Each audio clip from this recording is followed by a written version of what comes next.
अब बात करेंगे झुंझुनू के आदित्य विक्रम अग्रवाल की सक्सेस स्टोरी की। आदित्य की सफलता के बाद झुंझुनू में खुशी का माहौल है, बधाइयां दी जा रही। लेकिन हम बात करेंगे आदित्य की उस जर्नी की कि कैसे उन्होंने देश की सबसे कठिन परीक्षा को फोड़ डाला और टॉप 10 में जगह बना ली है।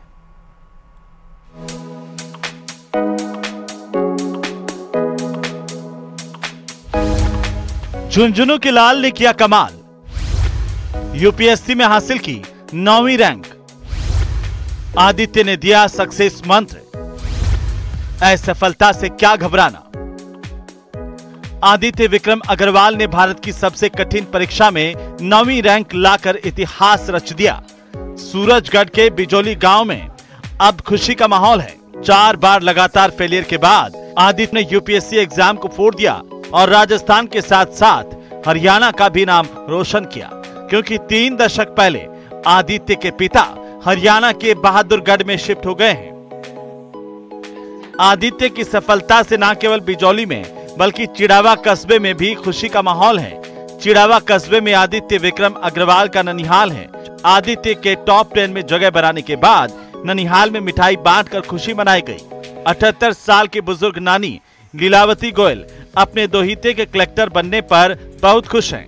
लीलावती गोयल ने बताया कि दोहिते आदित्य ने कलेक्टर बनकर मेरी उम्र 10 साल और बढ़ा दी है।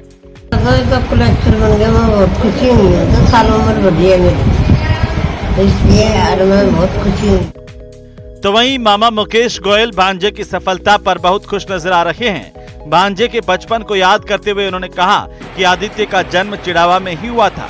मेरे भांजे ने मेरा मान सम्मान बढ़ा दिया। भांजा आदित्य विक्रम अग्रवाल, जिसने कल यूपीएससी एग्जाम क्लियर किया और पूरे भारतवर्ष में 9वां स्थान प्राप्त किया है, उसकी हमें अदम्य खुशी हुई है। पूरे परिवार में खुशी का माहौल है। कल से मिठाइयाँ बट रही हैं, पटाखे फोड़ रहे हैं, सब बच्चे लोग डांस कर रहे हैं। और जो बच्चा इतना मेहनत करके इस स्थान पर पहुंचा है तो हमको बहुत खुशी हुई है। उस बच्चे की जो नींव रखी गई थी उसका जन्म यहीं से हुआ है। अब आपको आदित्य विक्रम अग्रवाल की जर्नी ग्राफिक्स के जरिए बताते हैं। बचपन से ही पढ़ाई में अव्वल रहे आदित्य। 12वीं में हरियाणा का झज्जर जिला टॉप किया। 12वीं के बाद एनआईटी इलाहाबाद में लिया एडमिशन। मैकेनिकल इंजीनियरिंग से ग्रेजुएशन किया पूरा। पढ़ाई के बाद नामचीन कंपनी में बने सीनियर मैनेजर। पहले ही प्रयास में बैंक पीओ की परीक्षा पास की।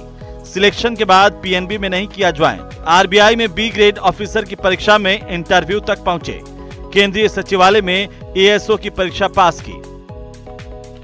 अपने संघर्ष को याद करते हुए आदित्य विक्रम अग्रवाल ने बताया कि 4 बार में वे 2 बार इंटरव्यू तक पहुंचे और 2 बार इंटरव्यू से पहले ही असफल हो गए, लेकिन हताश नहीं हुए। परिवार का मोटिवेशन और खुद का मेडिटेशन दोनों की ताकत से आगे की तैयारी की।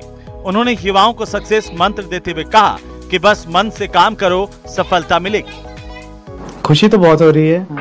बाकी मैं ज़्यादा खुश हूँ अपने परिवार को देख के, अपने दोस्तों को देख के, जो इस खुशी में शामिल हुए हैं। संघर्ष तो बहुत देखा है, अप्स एंड डाउन्स काफ़ी रहे हैं। 5वां अटेम्प्ट रहा है मेरा ये और तीसरी बार इंटरव्यू था। पिछले 2 प्रयासों में जब नहीं हुआ था इंटरव्यू में तो बहुत बुरा लगा था, बट मैंने कभी छोड़ा नहीं है इस चीज़ को। हमेशा अपने लगे रहे हैं और मेडिटेशन के थ्रू हमेशा मन को शांत रखने की कोशिश की है। हेल्थ पे फोकस किया है पूरा, जिससे कभी टूटा नहीं है शरीर, तो उसी से लगे हुए हैं। आदित्य ने यह भी बताया कि उन्होंने घर से ही पढ़ाई की और डाउट के लिए यूट्यूब और ऑनलाइन क्लासेस का सहारा लिया। कभी कोचिंग नहीं जाना पड़ा। आदित्य विक्रम अग्रवाल ने युवाओं को मोटिवेट भी किया। झुंझुनू से कृष्ण सिंह शेखावत की रिपोर्ट, न्यूज़ 18 राजस्थान।